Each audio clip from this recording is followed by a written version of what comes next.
Praise the Lord. सबको जय मसीह की एक और बार स्पिरिचुअल मॉर्सल्स में मैं आपको स्वागत करना चाहती हूँ। पिछले कुछ दिनों से मेरे मन में एक शब्द यूं आ रहा था कि हु सेड इट, ये किसने कहा। कि हमारे जीवन में किसी भी परिस्थिति से जब हम गुजरते हैं, जिस शब्दों को हम सुनते हैं, हमें अपने आप से पूछना जरूरी है कि ये किसने कहा। देखिए, एपिसोड 70 में हमने देखा था कि पतरस को जब हेरोदा राजा बंदी गृह में डालता है, हेरोदा कहता है कि जिस प्रकार मैंने याकूब को मार डाला, वैसे मैं तुझे भी मार डालूंगा, तेरा अंत आ रहा है पतरस, तू जल्दी मरने वाला है।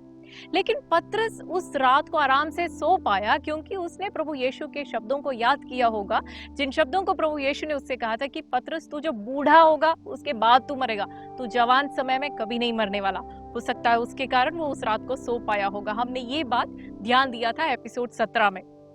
देखिए, प्रभु यीशु ने अपने चेलों से एक बार कहा कि आए हम इस गलील के जो समुद्र है, इसको पार कर कर उस पार जाते हैं। देखिए, प्रभु यीशु ने हमसे ये भी कहा है कि मैं जो पिता परमेश्वर कहता है उसको सुनता हूँ और वही मैं कहता हूँ, जो मेरा पिता कहता है वही मैं कहता हूँ। तो यदि हम देखें तो टेक्निकली परमेश्वर पिता ने यीशु से कहा कि तुम इस गलील के समुद्र को पार कर कर उस पार जाओगे, ये परमेश्वर ने कहा था और वही यीशु ने कहा।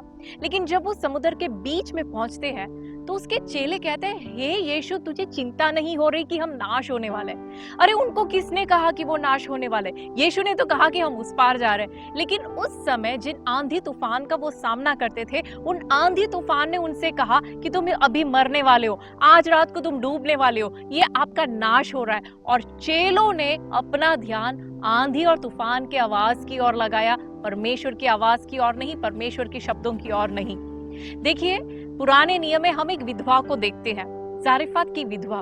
उस विधवा के बारे में हम पढ़ते, वो एलिया से कहती है, मैं मरने वाली हूँ, मैं और मेरा बेटा ये आखिरी रोटी खाकर हम मरने वाले हैं, अब हम जीने वाले नहीं है। अरे, परमेश्वर पिता ने एलिया से कहा था कि यही वो विधवा है जो तुझे खिलाने वाली है, जो तुझे जब तक ये अकाल खत्म नहीं होता तब तक इसी के रसोई से तू खाना खाएगा, यही तुझे खाना खिलाएगी। और ये विधवा कहती है, मैं मरने वाली हूँ। उसको किसने कहा कि वो मरने वाली है? क्योंकि खुदा बाप कहता है कि वो औरों को खिलाने वाली है, लेकिन वो अपना ध्यान उसने उसके आर्थिक परिस्थिति की ओर दिया। उसकी आर्थिक परिस्थिति उसको कहता है कि तू मरने वाली है, तू नहीं जिएगी।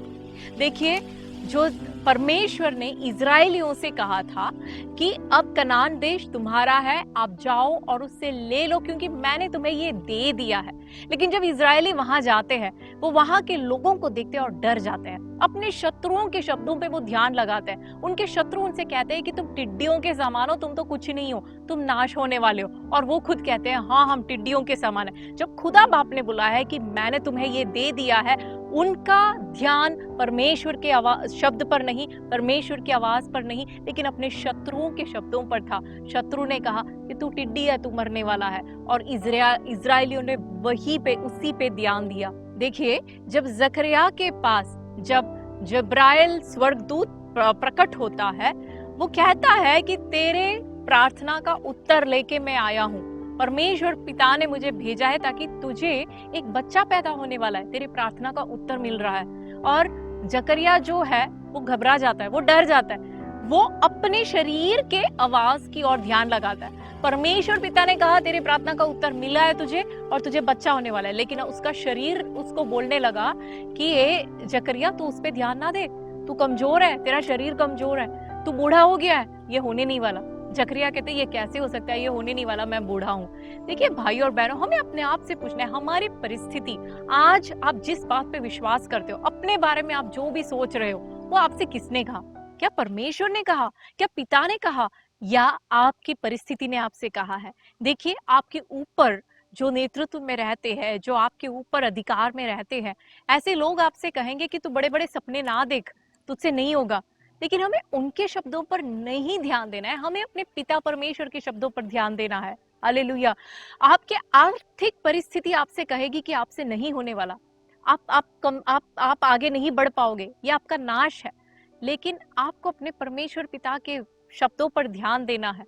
हो सकता है आप जिस आंधी तूफान का आज सामना कर रहे हैं, वो आंधी तूफान आपसे कहेंगे कि आज रात को तू डूब जाएगा, यहीं पे तेरा नाश हो जाएगी, इस बीच समुद्र में तेरा नाश होगा। लेकिन आपका ध्यान परमेश्वर पिता के शब्दों पे होना चाहिए, जिसने आपसे कहा कि आप उस पार जाओगे। हालेलुया। आज हम अपने आप से पूछे कि मैं किस शब्दों पर ध्यान देता हूँ। क्या मेरा ध्यान मेरे आर्थिक परिस्थितियों के शब्दों पे है, मेरे शरीर की कमजोरी के शब्दों पे है, या मेरे पिता के शब्दों पे है? क्योंकि वचन हमें सिखाती है कि हमें विश्वास से कदम रखकर आगे बढ़ना है, नजरों से नहीं चलना।